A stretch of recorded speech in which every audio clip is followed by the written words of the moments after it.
Hey yo, what is good, everybody? We are back today with another double upload. I haven't done a run like this in forever, basically since I started, right? I just haven't been feeling motivated as I like when when you first start something, you hungry, you out here, you want every bit, every bite you can grab, you want everything, right? And so I was like, dang, bro. Like after sitting in Vegas for 2 days, what? Today is Saturday. So earlier this week, right? I was like, dang, bro. I need to get back to doing what I was doing like before, so I can always, keep my wheels turning, because that was a big thing when I first started. Like I always wanted my wheels to keep turning regardless. And when I stopped double booking my loads or booking 2 loads at one time, that's when I realized things slow down a lot more for me, right? But everybody's situation is different, but I know that's the way I like to roll, right? Because like these last 2 weeks, I want to say, I just been like sleeping until about like 10 o'clock, and that's not like me at all on the road. I feel like I always have to be the first one up. Like right now, that's the early sunset view right there. If you everybody know what the sunset look like when you get up early. And so it's about six, almost 7 o'clock right now, right? And so I'm finna go drop one of these loads off in about a good hour or so. But look, let's go ahead and get into it. So we got a total of 1,439 miles, total miles, from Texas over to California, including the deadhead now. And the total for this is 3,500. So we started off in Coppell, Texas. That's where that load from Vegas, that's where that load dropped off. So we had a 33-mile deadhead from Coppell, Texas over to Fort Worth, Texas, where we got our first load. That load that picked up in Fort Worth, Texas, is going over to Glendale, California, which is basically the LA area. That load pays $1,650. It's this, you see this right here? You see how this curtain sticking out? Is this right here? That load is 104 inches long, right? And so another thing, this next load we picked up is 50 miles away from Fort Worth, Texas, over in Garland, Texas. And that load is going over to Ontario, California. And that load is paying $1,850. And another thing about that load specifically is going to a hospital, and that load is a driver unload. Well, they're supposed to be assisting, but I'm pretty sure they're gonna do it by themselves, because it's gonna be multiple guys there. But I talked to the broker last night, and this guy who I've been working with, he made a mistake and emailed that broker and said what time does the shipper close, and this was in the middle of the night last night, right? So the broker, he emailed this dispatch dude. He's not a dispatch guy, but just somebody I've been working with. He emailed him back, and but he didn't respond on time. So the broker called me. He was a little sound like a little white dude or whatever. He called me. He was like, "Bro, what's going on? I thought you guys already had the load. Like, why are you trying to get to the shipper now at 10 o'clock at night?" I'm like, bro, we got the load. And so I'm like, dang, bro, what did he type in the email? And then I called the guy back who I got the load from, the second load now. I called him back, and he was like, bro, I asked him, what did you say in the email? Because this dude called me like he finna have a heart attack. He thought we ain't got the load yet. And he just busted out laughing. He was like, nah. He just emailed me back too. Let me see what he talking about. Then I was like, yeah, he did end up saying the shipper, but I was telling him that I was gonna get to the receiver 10 o'clock last night, which I did not do. I got here about 12 o'clock last night because I just wanted to stop and take a little load off and relax a little bit. And so I was like, you know what? I'm not gonna load all this shit by myself, because that pallet weighs I think 1,600 pounds. Is one on, I think it's like 1,600.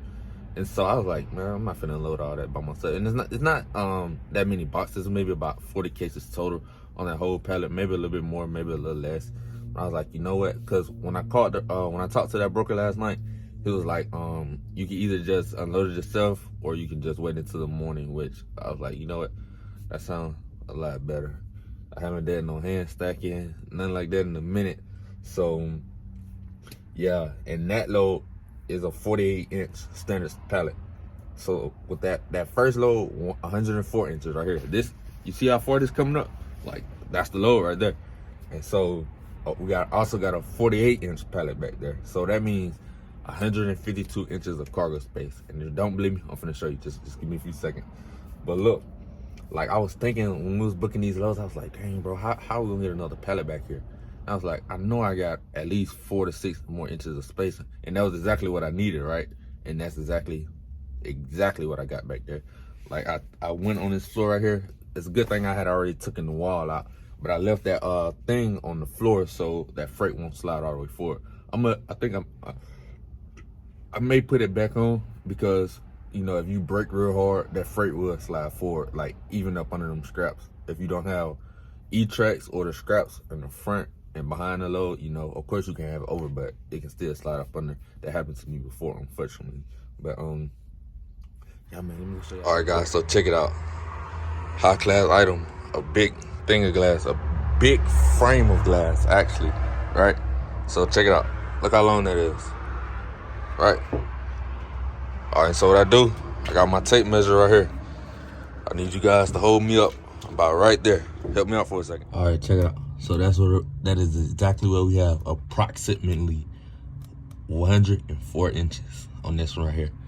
And now we got this standard pallet all the way down. All right, check this one out. Oh, this one is actually a bit under 48 inches. That's very surprised about it. But we still got all this space left. So what about a good inch or two? Maybe an inch and a half left, you know, just in case that work or not to have fit. I need to go fix that scrap as well, so. All right, so that was the whole load right there. That pallet that y'all saw back there, that's the one that we're about to go drop off. Oh, that's some wood from the pallet. But that's the pallet we're about to go drop off and help unload real quick. Then we're gonna head over 50 miles over into Glendale, California, I think. Yeah, over into Glendale, California. And that's the load we're gonna drop off. Hopefully today as well, Saturday, so we can have another load for today as well, because that's gonna be a quick drop. That trying to pull that glass frame out of there.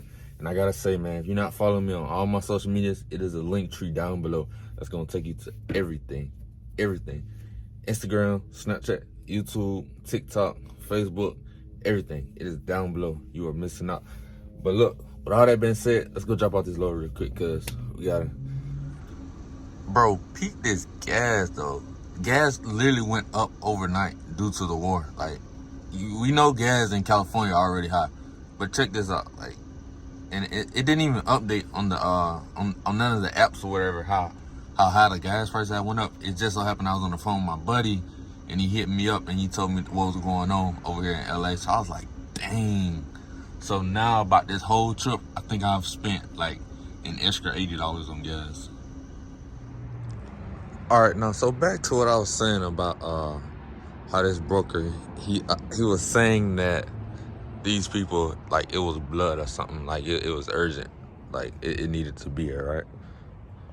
But the thing about it, nobody's here to get it.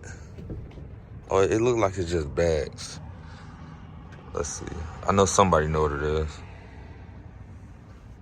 I guess it's something in these. These are bags, but it's most definitely some in these.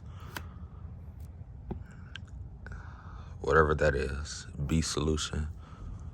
He told me what it was. I just can't remember. I think he said blood. It was something like that, but I don't know. I don't know.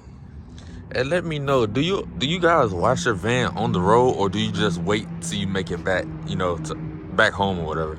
Because my van looks terrible right now. You may not see what I see through the camera, but man, this van looks terrible. And I thought it was a little bit more tint on that one though. All right, everybody, we're gonna end the video right there. I don't wanna make it any longer or try to drag it, because it's really gonna be nothing to see except trying to get this thing out right here. But it's honestly not gonna be hard. Just gotta slide it to the left a little bit, pull it out, because unless he got long forks where he can stick it all the way up on there, you know. But they did request a Sprinter van for this. They wanted to hear ASAP, so you know they'll most definitely be able to get it out. But I'm more than positive that glass company is not gonna have those extended forks to get all the way up under there, right, and pull it out. So I'm gonna just have to tie a scrap to it, have them pull it out, and like have somebody hold it so it won't just hit the ground, because it is glass and it will break. So you know, But like I said, that's why I do record everything, like the loading, unloading. So like, yeah, it's content for TikTok or YouTube or whatever, right? But at the end of the day, it still covers my ass, you know. So that would be something to look into if y'all constantly getting loaded or unloaded. 'Cause you need more than just a picture, like especially when the insurance claims and things like that get involved. Like I've seen some terrible situations, but well, I'm not even gonna talk about that. But like I said, and also just make sure you secure your freight the right way. I'm not gonna get into details about it, but secure your freight the right way. 2 tie downs every piece. It all depends on how heavy it is. Wait, 2 tie downs regardless, but depending on how heavy my loads are, I sometimes just use one. But with all that being said, I continue to be blessed, stay safe,